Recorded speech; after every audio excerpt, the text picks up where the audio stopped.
Bienvenidos a la serie 2017 Elecciones en el Mundo. Soy Rina Musali y el día de hoy estamos listos para presentarles una mesa de análisis y reflexión sobre las elecciones anticipadas del Reino Unido que tendrán lugar el 8 de junio.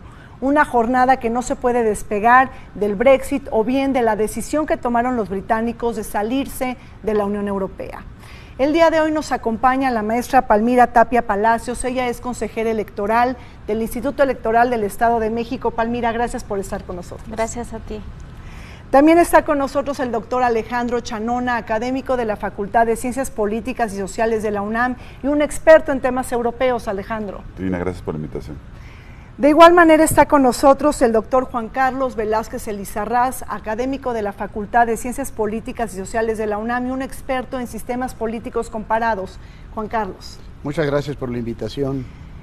Y está también con nosotros el doctor Mark Aspinwall. Él es profesor británico, pero también es director de la División de Estudios Internacionales del CIDE. Mark, bienvenido. Gracias.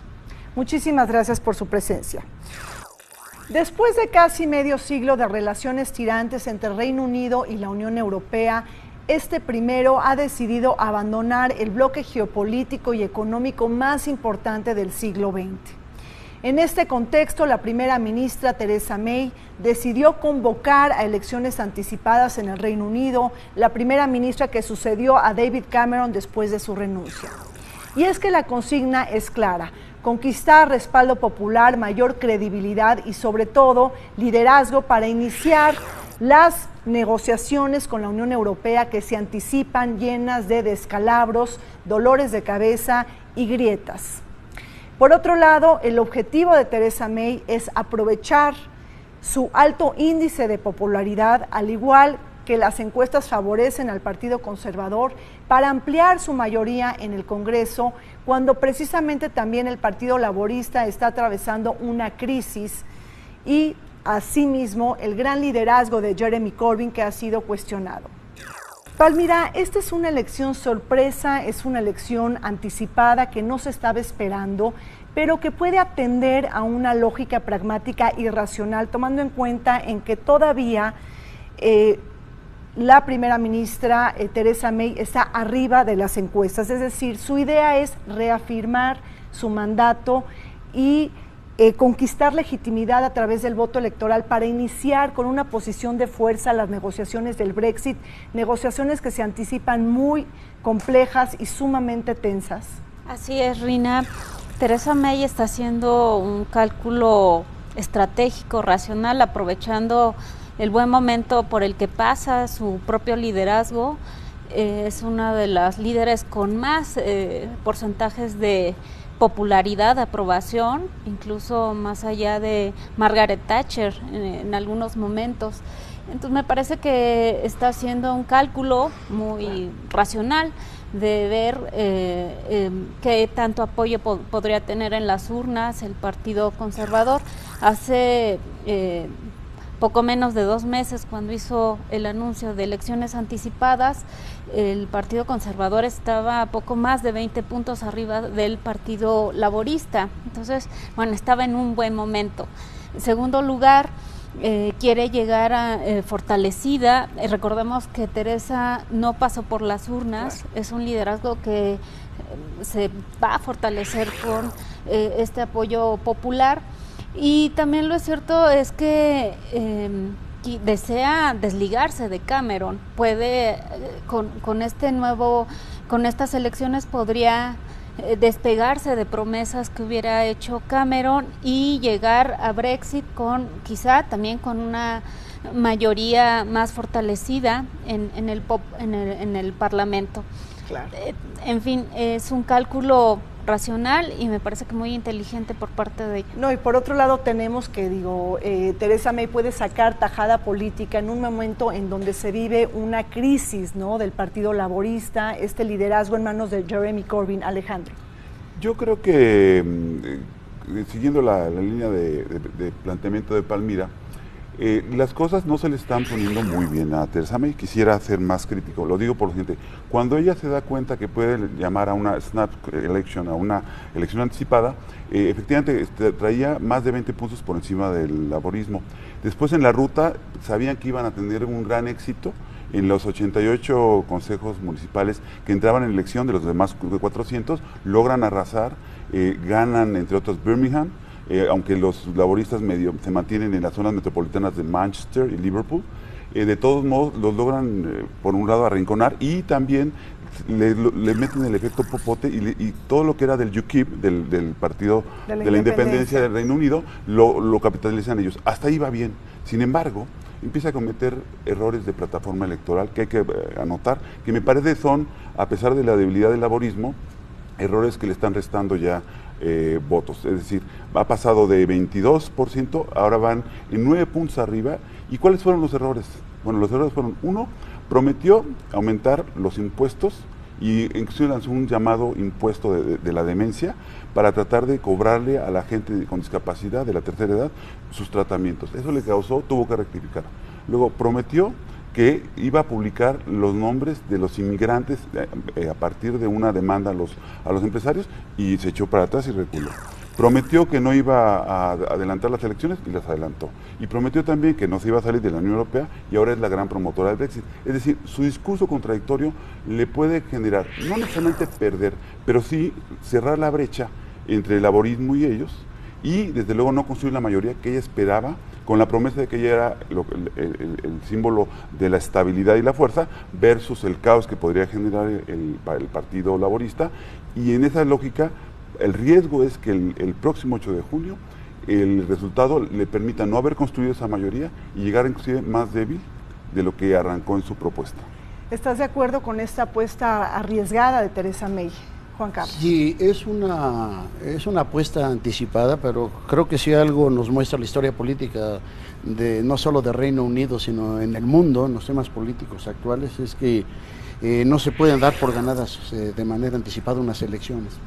Ahora, creo que en efecto, como lo señala Alejandro, ha habido errores de cálculo y se ha pasado por alto quizá también, bueno, lo que es una constante en la historia del Reino Unido, que son realmente cuatro naciones dominadas históricamente por Inglaterra, y que una de las claves para lograr la estabilidad política del sistema, la gobernabilidad, ha sido fraccionar los problemas, ¿no? Ahora, lo que ve muy bien el electorado inglés pues es la consistencia del discurso, y creo que esto no ha aparecido, al menos desde el 19 de abril, cuando el Parlamento aprueba unas elecciones adelantadas que la misma Theresa May había prometido no realizar. Pues esto causó desconcierto. Y creo que también el discurso de los líderes de los partidos, en particular me llama la atención el discurso de Sturgeon, ¿no? Del partido de Nicola, escocés, sí. De Nicola. Y creo que de alguna manera lo que sí sale a la luz de manera muy clara es que lo que busca Theresa May pues es revertir pues una exigua, ¿no? Dentro de la aritmética política, pues es que ellos tienen nada más 330 parlamentarios de un total de 650, lo cual no le da ahorita en una posición muy cómoda. Pero incluso yo venía consultando ahorita antes de llegar aquí al programa y está en 7.5. La diferencia entre el Partido Laborista y el Conservador. Y los laboristas. Y bueno, pues una de dos podríamos decir, o sale fortalecida o realmente lo que puede resultar es una debilidad de posiciones. Ahora, Mar, ¿cómo estás viendo todo el significado de la elección? Porque realmente lo que se está jugando aquí es la definición del Reino Unido después del Brexit, es decir, después de la jornada electoral se va a elegir a la cúpula política o a la élite política que va a comandar el divorcio del Reino Unido del Brexit, o sea, de la Unión Europea, pero también se está negociando la relación del Reino Unido con el mundo, ¿no? Porque de manera paralela al Brexit se viene una diversificación de las relaciones económicas y comerciales. Por eso también es tan importante esta jornada electoral. Sí, es muy importante. Yo quisiera añadir una cosa sobre la fortaleza del Partido Conservador, y es que parte de su fortaleza viene de la mera debilidad del Partido Laboral. O sea, es decir, que tiene una crisis de identidad ahora, entre el partido de los 70, muy nacionalista, nacionalista económicamente, digo, muy de la izquierda, y el partido de los 90 de Tony Blair, que es mucho más moderno, según yo, más abierto al mundo, más a favor del libre comercio. Ahora, Gran Bretaña, antes y después de Brexit, será un país abierto al mundo. No hay mucho, a diferencia de Estados Unidos, no hay mucho sentimiento cerrar las fronteras en términos de comercio. En términos de migrantes sí, pero en comercio no. Otra cosa que hay que tomar en cuenta es que la alza de ahora del Partido Laboral probablemente tiene problemas en las medidas de las encuestas. Las encuestas no muestran con mucha claridad diferencias regionales en Gran Bretaña, y yo creo que debido a que UKIP no va a postular candidatos en muchos constituencies, ellos como votantes probablemente van a votar a favor del Partido Conservador. Claro, entonces no creo que el Partido Laboral va a ganar tantos asientos que están diciendo ahora. Otra cosa para terminar es la brecha regional, o sea, la brecha nacional. Es interesante que los conservadores de Inglaterra usan el argumento de tenemos que salir de la Unión Europea para mantener nuestra independencia, pero mantener Escocia adentro de la Unión, mientras los nacionalistas de Escocia usan el mismo argumento, pero en reversa. Tenemos que salir de Gran Bretaña para fortalecer nuestra independencia, pero regresar a la Unión Europea. Y hay una brecha tremenda entre Escocia y la Inglaterra de los conservadores hoy en día. Vamos a un corte. Cuando regresemos seguiremos hablando de esta brecha de estas diferencias en naciones del Reino Unido, es decir, una brecha que la misma Theresa May está planteando un fondo de prosperidad en Reino Unido justamente para nivelar esa brecha de desigualdad que hay entre naciones. Volvemos, no se vayan, estamos aquí en Elecciones en Reino Unido.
La cuenta regresiva del Brexit ya inició cuando la primera ministra Theresa May decidió activar el artículo 50 del Tratado de Lisboa, precisamente la fecha que inicia las negociaciones formales del llamado Brexit.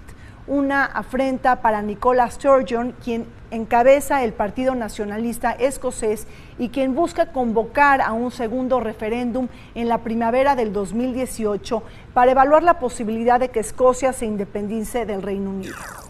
Y es que en medio de esta desconexión europea, Theresa May busca dilatar los ánimos independentistas de Escocia, precisamente un Brexit duro o rijoso que no tome en cuenta el ingreso del Reino Unido en el mercado común europeo, que trastocaría los intereses económicos y comerciales de Escocia. Juan Carlos, hablemos un poco de las grietas que ha generado el Brexit entre las regiones del Reino Unido y también en los partidos políticos. Ahí tenemos un Reino Unido o un Reino desunido, es decir, una Irlanda del Norte que votó en contra del Brexit y quizás sea un puntapié que pudiera acercar la unificación a la República de Irlanda, y por el otro lado tenemos una Escocia que también está en contra del Brexit y que está buscando un segundo referéndum para posiblemente independizarse del Reino Unido. ¿Cómo estás mirando las cosas? Bueno, creo que no es sorpresivo, ¿no?, lo que está ocurriendo. No habría que olvidar que en 3 años ha habido 5 votaciones, ¿no? En 3 años, desde 2014, desde que se da el referéndum de la autonomización de Escocia hasta pues a estas elecciones que se avecinan el día 8. Pero como yo lo mencionaba anteriormente, la historia política de Inglaterra es una historia de grandes diferencias, ¿verdad?, de 4 grandes naciones que han sido dominadas históricamente por Inglaterra. Ahora bien, lo que ha mostrado el Brexit tendría varios momentos a mi modo de ver. El momento en el que se da el referéndum, donde se marcan unas posiciones de las 4 naciones que han venido cambiando. Es decir, incluso esto se ve en el propio discurso. Ahí en Irlanda se podría esperar que de ganar, fortalecerse los conservadores con Theresa May, implicaría quizá la posibilidad de un Brexit moderado, ¿no? O en el caso de Escocia, pues podría pensarse más bien en transitar hacia la posibilidad de un Brexit abierto, más con la idea que tiene la Unión Europea de que pasadas estas elecciones pudiera entrarse en un esquema de negociación, no ir hacia atrás, ¿no? Claro. O sea, de esperar que Reino Unido, porque nada lo impide hacerlo, el artículo 50 de la Unión, nada impide que si te sales vuelvas a incorporar. Eso no habría que esperarlo, sin duda, pero me parece sumamente difícil poder determinar con precisión cuál va a ser la posición que van a observar las distintas naciones después de estas elecciones. Claro. No, y ahí tenemos una Escocia, Mark, que de alguna manera está buscando un referéndum en primavera del 2018, un segundo referéndum, pero ya les dijo Theresa May que no es el momento adecuado, que se tendría que ir hasta primavera del 2019, una vez que concluyan las negociaciones del Brexit, ¿no?, para que de alguna manera Reino Unido pues tenga una posición más fortalecida. ¿Qué está pasando con Theresa May? ¿Está buscando dilatar estos ánimos secesionistas de Escocia? Sí, Theresa May no quiere pelear en 2 frentes al mismo tiempo. Obviamente es más fácil enfocarse en lo de Brexit, en las negociaciones con sus socios europeos, antes de pelear con los escoceses. Pero hay que tomar en cuenta que después de 2014 el referéndum en Escocia obviamente falló y no decidieron los escoceses no ser independientes de Gran Bretaña, pero un año después, en la elección general en Gran Bretaña, hubo un cambio tremendo en el Parlamento de Parlamento Nacional, en que casi cada asiento fue del Scottish National Party, el Partido Nacionalista de Escocia. Entonces, los escoceses no querían ser independientes, pero al mismo tiempo querían asegurarse que el gobierno de David Cameron iba a cumplir con sus promesas antes del referéndum de 2014, cosa que obviamente ha cambiado totalmente.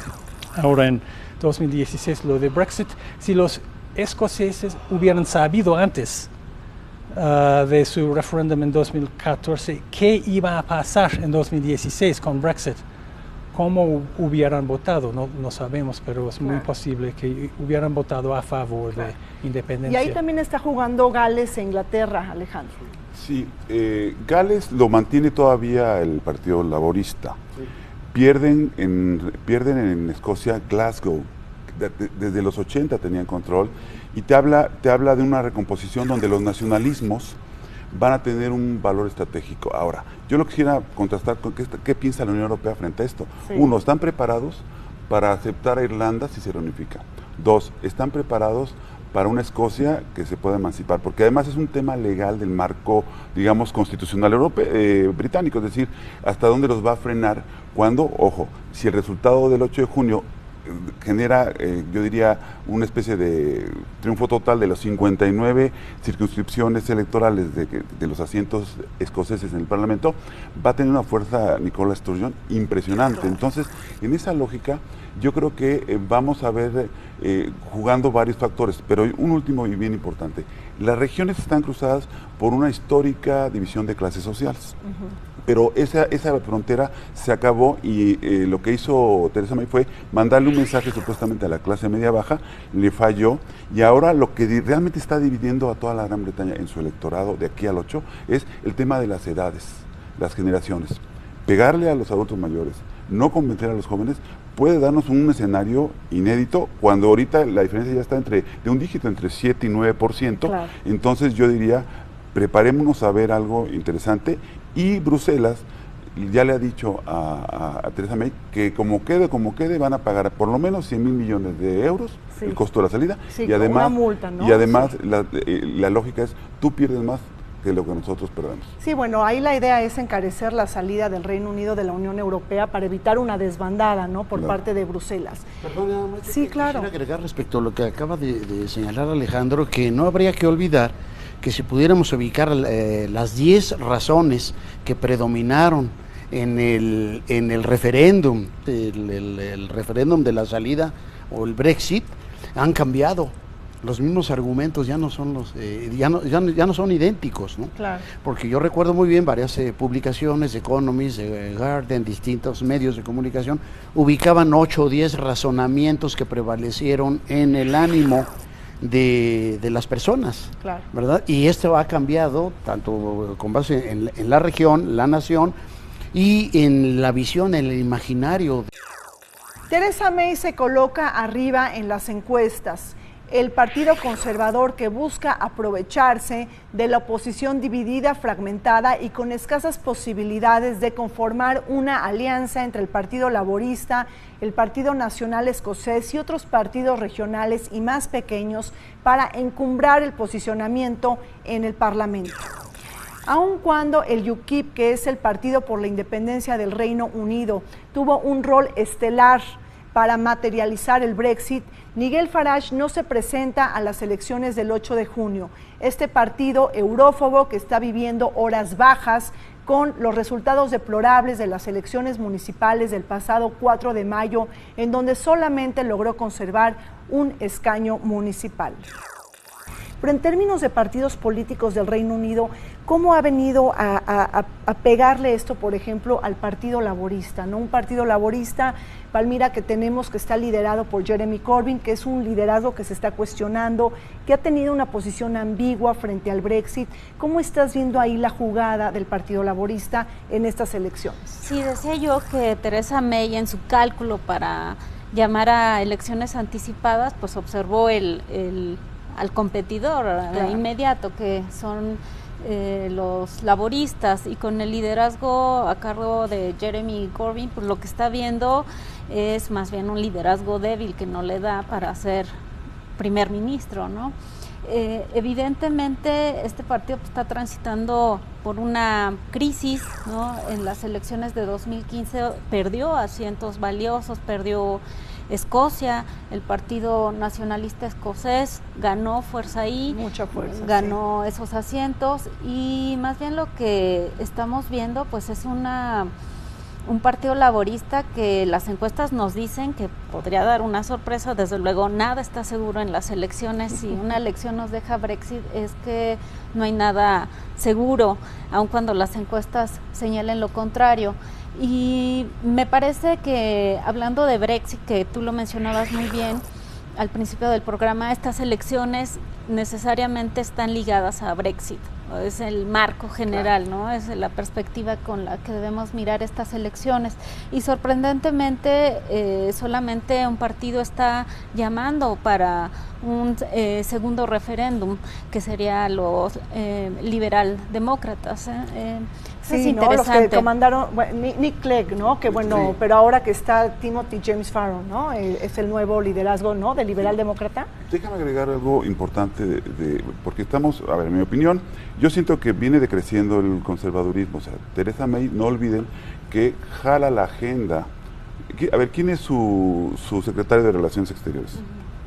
Boris Johnson. Boris Johnson es, en mi opinión, un representante del ascenso de la ultraderecha populista. Sí, es de UKIP. De UKIP. Sí. Que significa que tuvo que jalar las banderas la propia de Theresa May, y que puede ser que en la narrativa, uno, los jóvenes descubran el juego del nacionalismo, y el segundo factor, van a limitar las cuotas, como queden, si ganan, del ingreso de inmigrantes, Sí. que va a duplicar el costo de la mano de obra, que habla de una clase empresarial o un sector muy importante ligado a la Unión Europea, muy enojado. Y en esa lógica, ese dígito de 7-9, quién sabe cómo quede. Entiendo muy bien lo de la debilidad de Jeremy Corbyn y de un colapso relativo de la socialdemocracia europea, que se demostró en Holanda, se vio en Francia, en y España. va a depender de la narrativa y de la corrección que pueda hacer Jeremy Corbyn. Ya prácticamente esto se acaba en estos días, pero sí están una sociedad latente de un mensaje correcto sobre el futuro del Reino Unido, que se está, en mi opinión, cuarteando por líneas generacionales, por regiones y subregiones, Sí. y partidos que no tienen claridad en el mensaje. Entonces es un debate muy valioso el que estamos teniendo. Igual que el voto de género. Así es, si me lo permites, en esto que no hay una narrativa quizá tan coherente como podríamos esperar en una elección tan importante y después de Brexit, hablando del partido laborista, lo que vemos pues es un regreso a banderas de los años 70, lo decía Mark, ¿no? Renacionalizar ferrocarriles, correos, en fin, un mensaje que si bien a los de cierta edad podría parecer inaudito que a estas alturas estén enarbolando tales banderas, lo cierto es que también otro grupo de votantes ven incluso similitudes de Jeremy Corbyn con Bernie Sanders, y a mí me parece eso muy llamativo. Recordemos, y perdón que salga un poco de la discusión, Bernie Sanders llamó a un grupo de electores muy particulares que son los millennials, jóvenes que sentían admiración por un hombre de la tercera edad. A mí me parece pues que más bien refleja un grupo de electores que están ansiosos por un discurso nuevo ante un sistema globalizante, claro, que quizá no ha resultado del todo satisfactorio como lo prometían, claro, sus padres. A ver, Palmira nos habla de la narrativa. Me parece que este es un punto muy importante, el discurso. Precisamente UKIP se quedó sin discurso y narrativa porque se lo robó, ¿no? El Partido Conservador, es decir, ya no tiene el atractivo UKIP ni siquiera para que Nigel Farage se presente como candidato en las elecciones generales del 8 de junio, ¿no? Les va muy mal en las elecciones municipales del 4 de mayo, solamente conservan un escaño municipal. ¿Cómo está jugando el UKIP, Mark, en todo este escenario político? Es decir, consiguen el Brexit y después del Brexit se acabó, pues sí, ¿no? La plataforma política. Sí. ¿Y qué sigue?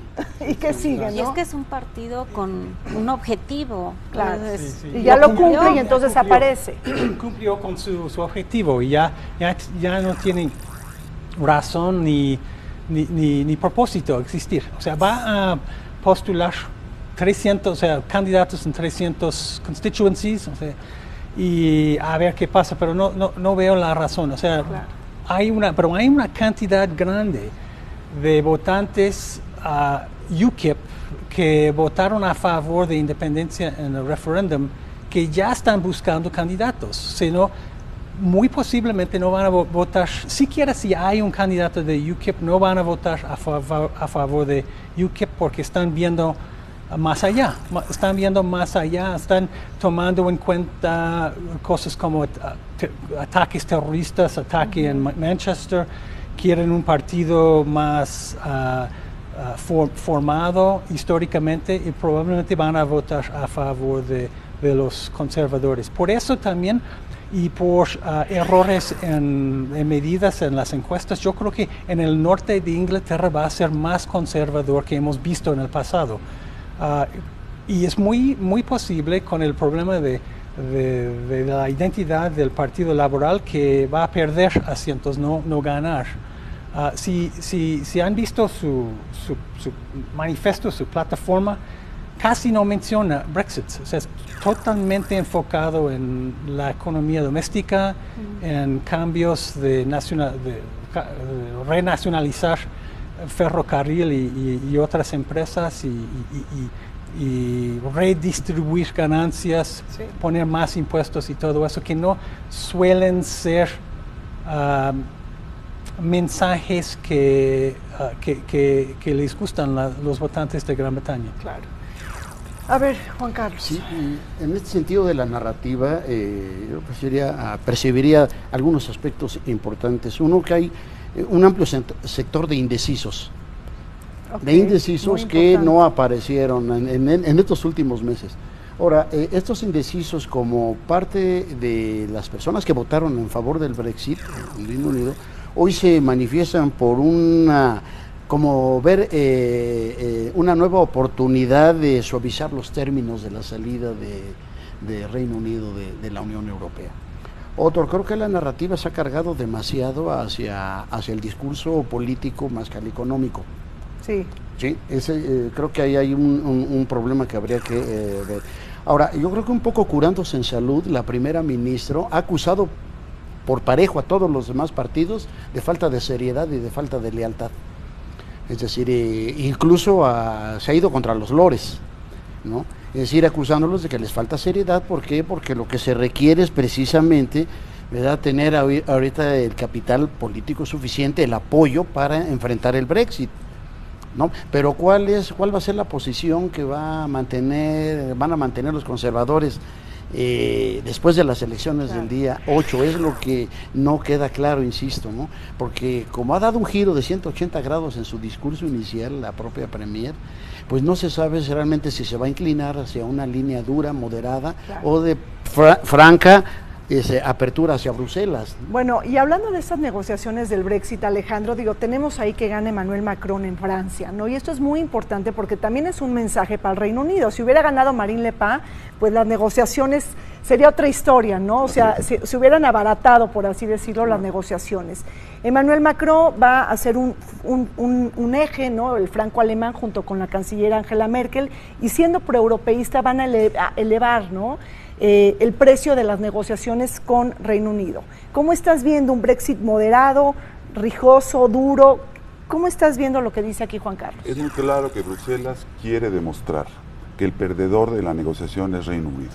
Y en esa lógica lo que están haciendo es, le van a decir, te va a costar muy caro, estás perdiendo mucho, quieres lo mejor de los dos mundos, pero o estás o no estás, cuando pronuncia Theresa May que se salen de la Unión Europea pero no se van de Europa, esta lógica de queremos un buen acuerdo de libre comercio. Y los lineamientos que saca el Consejo Europeo para la negociación son durísimos, durísimos, a tal grado tal de que no van a conceder nada, y desde luego quede como quede puede ser una mayoría mermada o logre un margen el próximo 8, para los británicos y para la administración conservadora no habría lo que dicen en inglés free lunch, es decir, les saldría carísimo. Entonces, en esa lógica yo veo un escenario complejo para el Reino Unido, porque si además en su programa empieza a flaquear con las promesas de campaña sustentados en torno a la inmigración y al Brexit, va a ser un gobierno muy débil el de Theresa May, y no creo que tenga la posibilidad de moderar. Yo creo que viene un momento muy difícil, y después del 8 valdría mucho la pena que se hiciera un balance.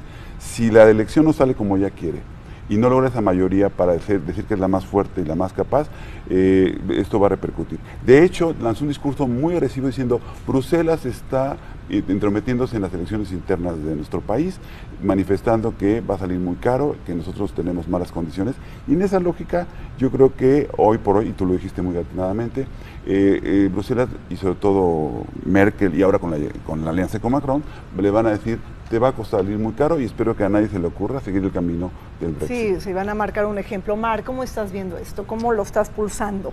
Sí, estoy de acuerdo con Alejandro en casi cada respecto. El problema es que tiene todo el poder la Unión Europea ahora.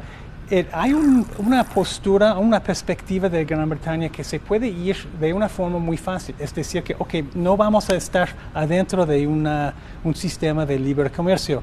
No vamos a estar adentro del mercado como Noruega, que está adentro del mercado común Sí, pero no es miembro. Pero no es miembro, exactamente. Es lo que quieren los británicos idealmente, pero la fuerza, o sea, el movimiento más fuerte de salir es por la cuestión de inmigración. Y si quieren hacerlo fácil, pueden salir sin nada de acuerdo sobre libre comercio, el mercado común, y sin un acuerdo sobre inmigración, y luego renegociar. Hay que postularse otra vez a la Organización Mundial de Cooperación, pero no lo veo como problema para Gran Bretaña.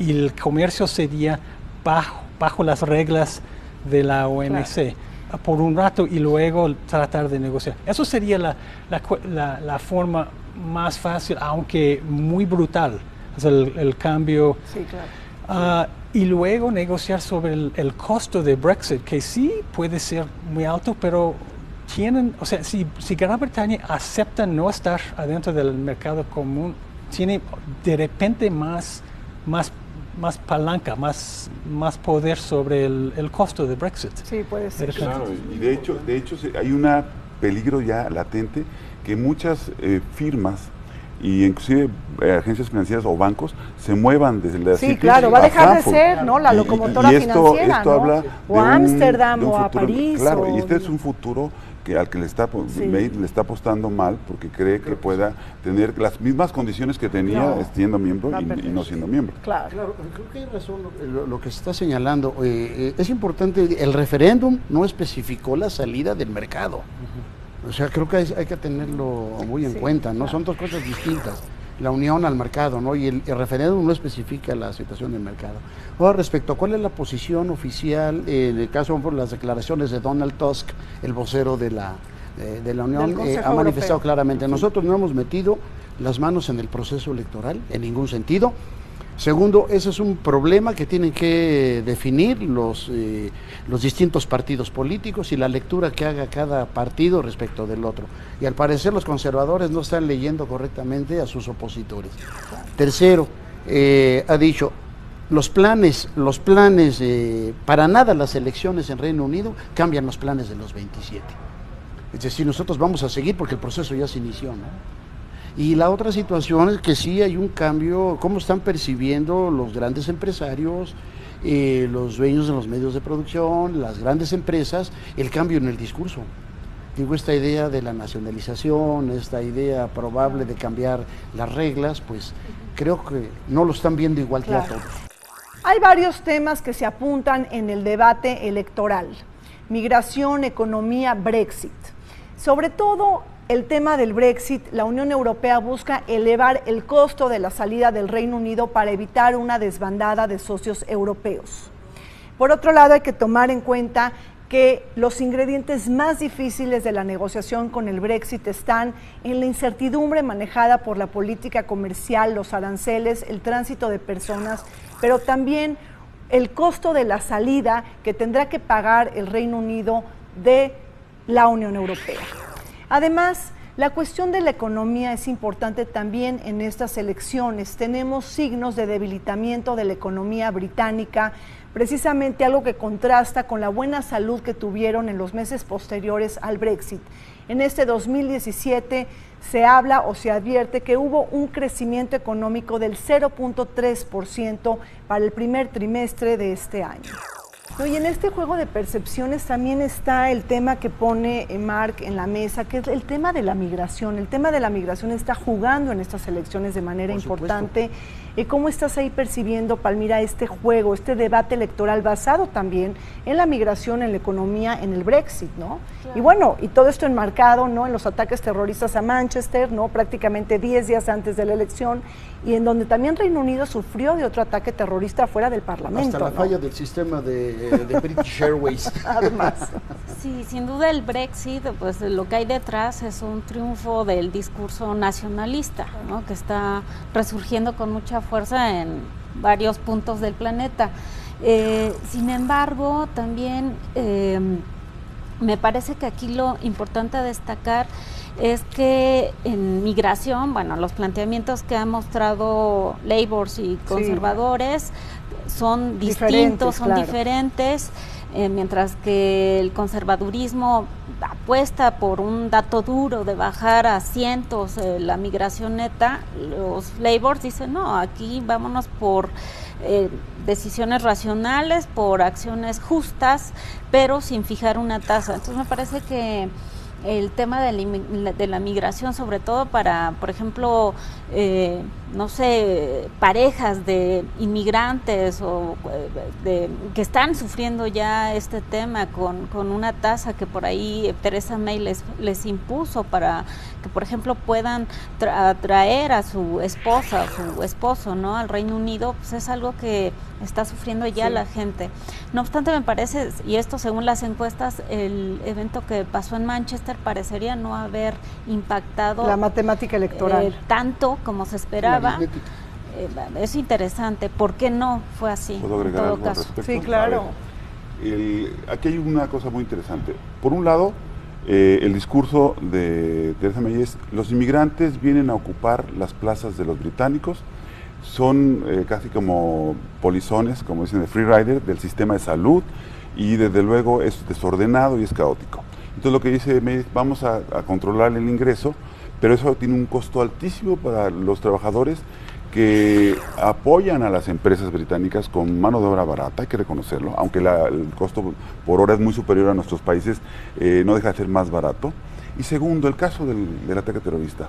Salman Abedi, hijo de libios, ya nacido ahí, que creció con los valores, cantando el God Save the Queen, recibiendo la educación pública, entrando al sistema de salud, se convirtió en combatiente, más allá de la estructura del ataque terrorista, en una lógica donde lo que está fallando es la integración multicultural en el Reino Unido, y que viene desde el 2005. Si tú revisas 2005, el ataque al transporte público, que eran niños de origen pakistaní, que se criaron con las mismas ventajas que los chicos blancos, hay que ponerlo abiertamente, y te vas ahorita a la fotografía del ataque a Manchester, no han podido resolver ese problema. Tú te metes en una estrategia antimigrante, más allá de los números, con un choque cultural, y créeme que va a ser más insegura la sociedad británica. Sí, así es. Y otra cosa que hay que tomar en cuenta es que hay en el voto de Brexit, en el referéndum, hubo un estudio reportado por BBC sobre los condados que votaron a favor de Brexit. Eran los condados no con más porcentaje de inmigrantes necesariamente, sino con más cambio de porcentaje, o sea, más crecimiento de inmigrantes muy veloz, muy rápido. Y esos eran en combinación con su nivel de educación de los votantes y el nivel de ingreso. Eso era la explicación del voto a favor del Brexit. Ahora, hay un evento en 2010 que pasó que muchos han olvidado, que era un momento en que en abril, antes de la elección general, Gordon Brown estaba hablando con una mujer inglesa en el norte de Inglaterra. Ella estaba quejando mucho sobre el número de polacos en su pueblito. Y él regresó a su coche, se quejó de su perspectiva, su punto de vista, pero no había apagado su micrófono, y se convirtió en una cosa muy público y de mucha vergüenza, y tuvo que regresar y pedir disculpas a esa mujer. Entonces, y desde entonces, la política del gobierno de Cameron después, en 2010, a partir de 2010, trató inmigrantes de una forma muy distinta. O sea, con cuotas en universidad. Por ejemplo, en la Universidad de Edimburgo hay una cuota sobre los académicos y otros de afuera de la UE que pueden trabajar en Edimburgo y en otras organizaciones muy grandes. Entonces ha habido un cambio. La vocación global del Reino Unido en el mundo sufre de la sacudida por el Brexit, la quinta economía del mundo que tendrá que adaptarse a los nuevos designios sin Bruselas. Bajo la encomienda de negociar un tratado de libre comercio de manera separada entre el Reino Unido y la Unión Europea, es que este país, que tiene capacidad nuclear, que representa una locomotora financiera, que es miembro del G7, del G20 y de la OTAN, además de un miembro permanente del Consejo de Seguridad de Naciones Unidas, es que también busca tejer esta relación especial con Washington a propósito de firmar un tratado de libre comercio. Y aquí la pregunta es si Donald Trump estaría dispuesto realmente a llevar a cabo este acuerdo de libre comercio con Reino Unido cuando privan en Washington los tintes nacionalistas y proteccionistas. ¿Qué va a pasar con Donald Trump y la relación con Theresa May? Es decir, ¿hay un regreso a esta relación especial entre Reino Unido y Estados Unidos? Eso puede ser un camino, un carril, o definitivamente Donald Trump se va a negar a firmar un acuerdo de libre comercio con Reino Unido debido a los tintes nacionalistas y proteccionistas de Washington. Es una contradicción fundamental. Claro. Cuando, a ver, no hay gran distancia ideológica entre Theresa May y Donald Trump. Sin embargo, él es enemigo de todo. Se salió del TPP, no quiere el transatlántico, quiere denunciar el NAFTA, está en contra de todo lo que se mueva. Fue ahora a la reunión de la OTAN, que fue muy importante, y no supo distinguir entre aliados y no aliados, lo regañó parejo, ustedes pagan muy poco, empujó a un primer ministro anecdóticamente, pero el discurso fue terrible cuando dice, ustedes no han sabido hacer esto. Y si lo asocias al último discurso de Merkel, en el sentido que preparémonos para hacernos dueños de nuestro destino, preparémonos para que Europa se haga cargo de Europa misma, es porque el propio Trump corre el riesgo de agarrar parejo y no poder hacer lo que tiene que hacer. Además, es un mal aliado. ¿Qué hizo? Filtraron, los servicios de inteligencia británicos compartieron la información del ataque en Manchester con los servicios de inteligencia americanos, y hubo filtraciones y los publicó el New York Times. Tú no tratas así a tus aliados. Pues Theresa May va a tener que tener mucho cuidado porque si se enojó, suspendió unas horas del servicio de intercambio, y entonces tienes a un Trump desatado que de pronto no valora contra qué arremete. Y en esa lógica veremos qué tan fortalecida o no sale May si gana, para poder decir cómo me muevo, porque va a quedar mal con los dos mundos en los que se está moviendo. Exacto. La salida del Brexit y el tema del atlanticismo vago con el que ahora Trump ya no quiere cooperar. Así es, si no, digo, está Theresa May volteando a ver otros lados. Claro. Sí, mira, precisamente yo creo que lo que acaba de señalar Alejandro es importante, porque conjuntándolo, ¿no?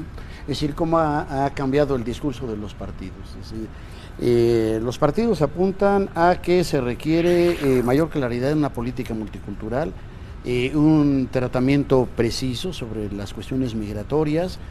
Se busca un Reino Unido y no un Reino desunido, y allí creo que los partidos opositores están logrando más o menos un punto común. Ahora, sobre la política exterior, la relación con Trump, creo que lo que ha hecho Trump es prácticamente declarar que Reino Unido per se es incapaz de manejar el problema migratorio, y que dentro de la Unión Europea sería menos capaz de hacerlo. Es decir, en ese sentido yo creo que Trump apunta a un Reino Unido fuera de la Unión, pero claro, también con la idea de debilitar a la Unión. Sí, por supuesto, pero ahí entonces se queda ensanguichado, ¿no? Reino Unido, ¿no? Entre la Alianza Euroatlántica, ¿no? Y la Unión Europea. Correcto. Y bueno, tenemos un Reino Unido que realmente, pues, ha hecho una apuesta, ¿no? Que puede tornarse muy negativa, ¿no? Sí, porque su percepción del sistema de alianzas, claro, de Trump es una percepción obtusa, cerrada. No, la pregunta sería si tiene una percepción, si tiene un enfoque. No, pues realmente es una visión sumamente cerrada, y espero, bueno, que la señora May lo haya percibido con claridad. Bueno, pues vamos a un corte. Cuando regresemos, últimos comentarios sobre las elecciones anticipadas en Reino Unido del 8 de junio. No se vayan.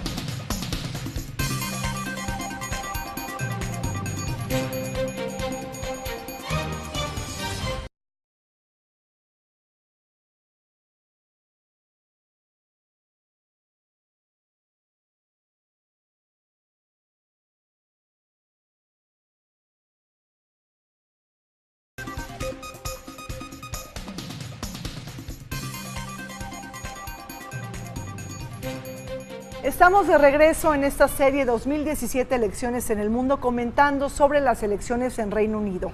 Mark, si nos pudieras compartir últimos comentarios sobre qué se puede llevar México del proceso electoral en Reino Unido, algunos aprendizajes claves que nos quisieras compartir.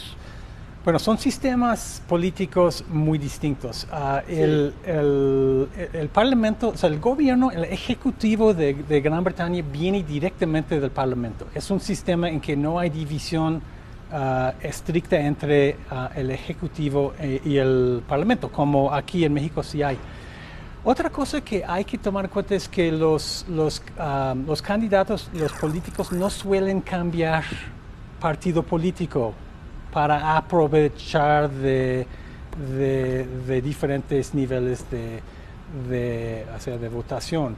Entonces, y la ideología de cada partido suele ser más fijo que en México. Entonces hay esas diferencias.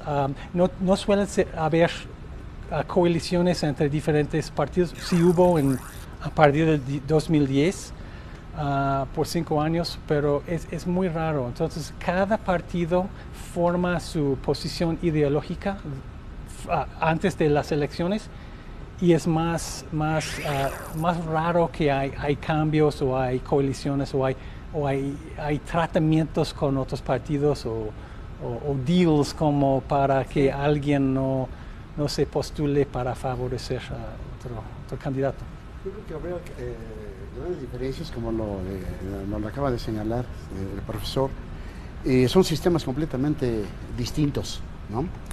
Y claro que se puede aprender, de todos los sistemas se puede aprender, ¿verdad? Porque de hecho los sistemas pues se interpenetran unos con otros, pero sí podría México aprender de la importancia que tiene el libre juego de partidos, el no trapecismo, así, el no brinco de un partido al otro, ¿verdad? El respeto a una línea ideológica determinada, la transparencia, ¿verdad? Con la que se mueven los partidos, una división de poderes bastante difusa que existe en Reino Unido y que aquí pues se pretende que existe, aunque en realidad hay una lectura distinta. Otro, bueno, la separación que existe evidentemente entre las funciones de gobierno y las funciones del Estado, y nos hemos olvidado un poco también de la pues poca presencia, se entiende por qué, de la corona en todos estos asuntos, es muy importante. Sistema de check and balances, en fin, creo que se puede obtener realmente la experiencia de una competencia realmente reñida, ¿no? Y lo más apegado a la lealtad, ¿no? Así Porque es. también existe. Palmira. Sí, bueno, Theresa May lo dijo muy claro, estas elecciones adelantadas podrían estar definiendo el papel de Reino Unido no solo en Europa, sino en todo el mundo. Entonces, en ese sentido, por eso importa a México estas elecciones. En particular, yo estaré siguiendo qué pasa el próximo 8 de junio en el Reino Unido por el tema de las encuestas. Me parece muy interesante desde Brexit, ¿no? Lo que pasó y en el 2015 que se equivocaron rotundamente en Reino Unido, ¿no? También, claro, en 2015 y en México eso fue el dato ese día, ¿no? Las encuestas no están sirviendo, ¿y por qué?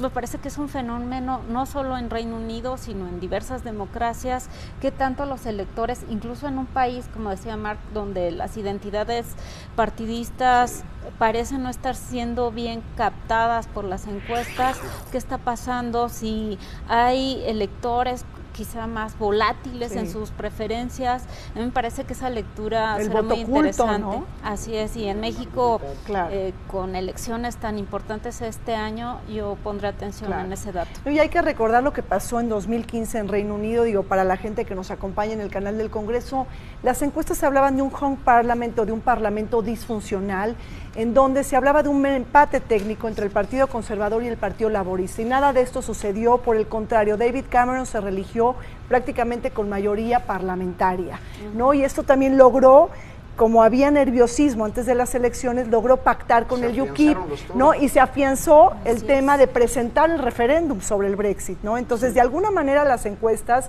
pues sí tuvieron una gran definición del juego, ¿no? En torno al Brexit. Últimos comentarios, Alejandro. México, Reino Unido. Sí, regularmente no hago comentarios en primera persona, al singular, pero yo fui a estudiar a Reino Unido con becas del Consejo Británico y de la UNAM. El esquema y el modelo de intercambio México-Reino Unido ha funcionado a través de los años y desde luego es un gran inversionista en México, es un país interesado en el perfil económico y cultural de México, de tal manera que creo que hay que cuidar eso. Ahí hay una cosa importante. Sin embargo, regresando a la pregunta de fondo, hubo una cosa que hizo Theresa May que no sé si le va a funcionar, que fue convertir una elección parlamentaria, Mark lo describía muy bien, a una presidencial, que generaron la percepción de que es una lucha entre ella y Corbyn, como si fueran, cuando nunca van a votar por ellos. El Reino Unido tiene un sistema electoral de 650 circunscripciones electorales, distritos, de elección directa, no tiene principio de representación proporcional. Y en esa lógica, yo creo que son cosas muy distintas, pero sí queda una lección. Cualquier país en los próximos años que quiera tener rumbo, necesita construir sus mayorías, sea parlamentario, semiparlamentario, presidencial, y yo creo que en México urgen verdaderas mayorías, y yo espero que la construyan ellos a partir de que no pienso que si le va mal a Theresa May o a Corbyn, valga la pena comentarlo como algo subjetivo, sino estamos hablando de cómo se están reposicionando o recomponiendo el propio Parlamento, pero yo espero que le vaya bien a Reino Unido y al votante y al pueblo de Reino Unido, pero en esta lógica, construir las mayorías se está descomponiendo en estos últimos días que vamos a tener que evaluarlo, pero la lección es cuidar al aliado. Yo creo que México y Reino Unido tienen una larga relación y tradición, no solamente entre políticos, también de parlamentarios, de universidades, que en nuestra opinión esperemos que logren encontrar un hilo conductor para que lo que venga para Reino Unido sea algo bueno también para México. Claro. Efectivamente, Reino Unido, la cuna del parlamentarismo, de la libertad, del autogobierno, lecciones que México tiene que aprender, aunque tenemos sistemas políticos muy distintos. Muchísimas gracias que usted nos acompañó en este programa sobre elecciones en Reino Unido. Los esperamos nuevamente en otra edición más de la serie 2017 Elecciones en el Mundo con comicios en Ruanda. Muchísimas gracias, Zorri Namusali. Les pedimos que se queden con la señal del canal del Congreso.